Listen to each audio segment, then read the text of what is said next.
You wake up tired. You drink coffee. You go to work. You answer emails. You scroll at night. You sleep. And then you repeat. You don't feel stressed. You're not having panic attacks. You're not breaking down. You're functioning. But here's the uncomfortable truth. Your body might be under attack every single day. And the worst part? You don't even notice it happening. This is called silent stress, and it slowly damages your brain, hormones, heart, and immune system without dramatic warning signs. Today, I want to show you what silent stress really is, how it rewires your body, and how to stop it before it costs you your health. Because if you've been feeling off for months but can't explain why, this might be it. Most people think stress looks dramatic: crying, shouting, burnout, anxiety attacks. That's acute stress. Silent stress is different. It's low grade, chronic, subtle. It looks like constant mental noise, slight irritability, waking up tired even after 7 or 8 hours of sleep, tight shoulders, afternoon crashes, cravings for sugar or caffeine. Nothing extreme, just normal life. But your body doesn't see it as normal. Your body sees threat. Every time you check unread emails, every time your phone buzzes, every time you think about money, deadlines, expectations, comparison, your brain activates the stress response system. And it does not care whether the threat is a tiger or a notification. When your brain detects pressure, it releases cortisol and adrenaline. Short term, that's useful. It sharpens focus. It increases energy. It keeps you alert. But long term, it's corrosive.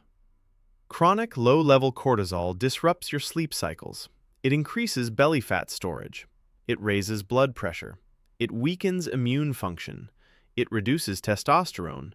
It impairs memory. And here's the scary part. You can look completely fine while all of this is happening internally. You can go to work, hit the gym, smile in photos, and still be slowly exhausting your nervous system. That's why it's silent. Many high performers live in this state for years. They think they're just busy. They think they're building something, but biologically, they're in survival mode. And survival mode was never meant to last 5 years. If you're ambitious, driven, always thinking about the next goal, you're actually at higher risk.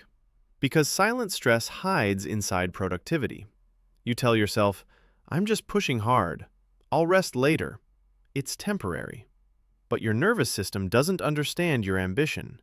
It only understands activation. And over time, your baseline stress level rises. You stop feeling relaxed even when nothing is happening. You sit on the couch, but your mind is racing. You go on vacation, but you check your phone. You lie in bed, but you can't switch off. That's nervous system dysregulation. And once that becomes your default state, burnout isn't far behind.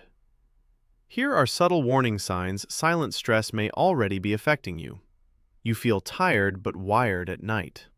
You can't fully relax on weekends. You wake up thinking immediately.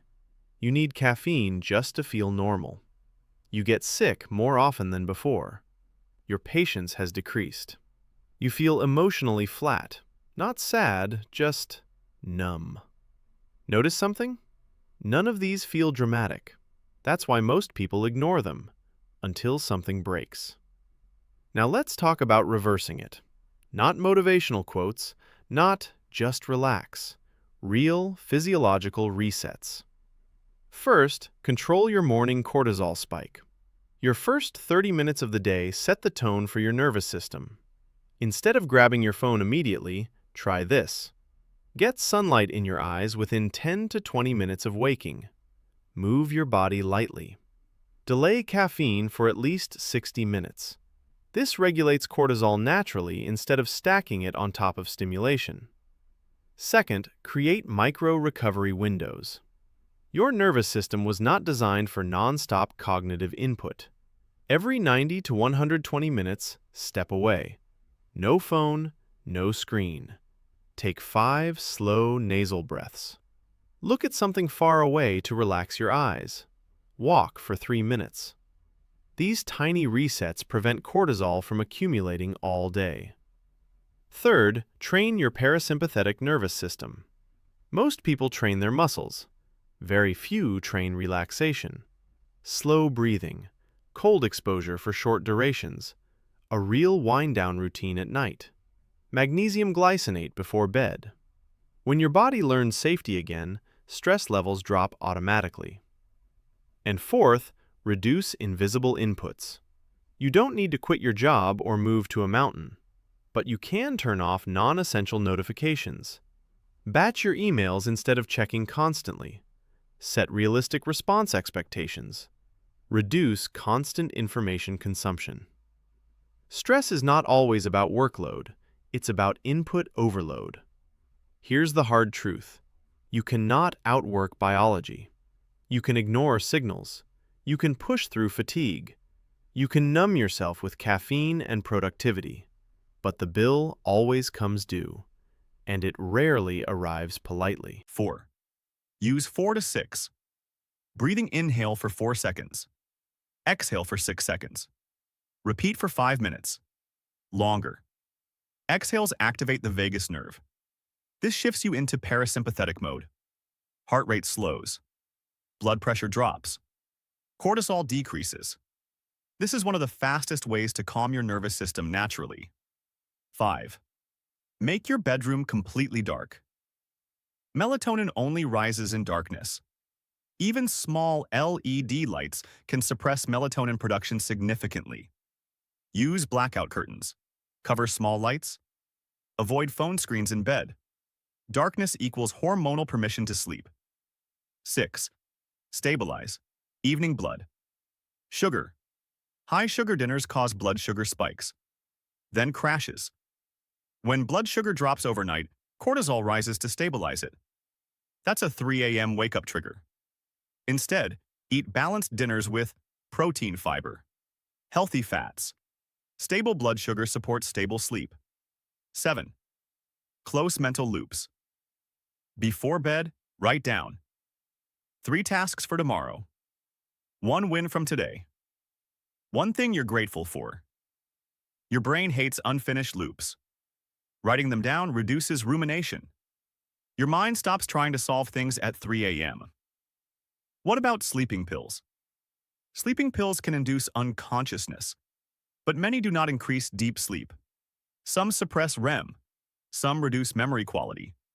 Some create dependency. True restorative sleep happens when cortisol drops naturally. Melatonin rises naturally.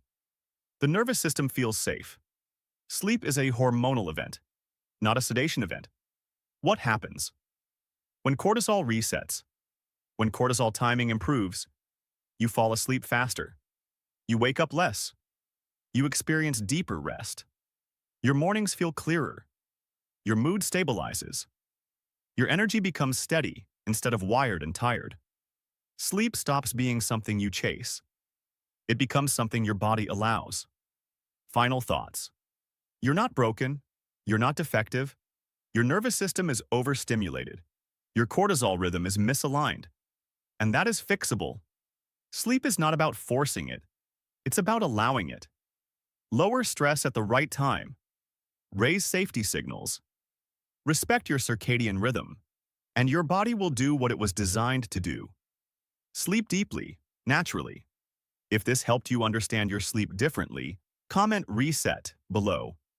And if you want more science-based strategies for energy, stress, and deep recovery, subscribe. Because your biology is not your enemy. It just needs the right signals.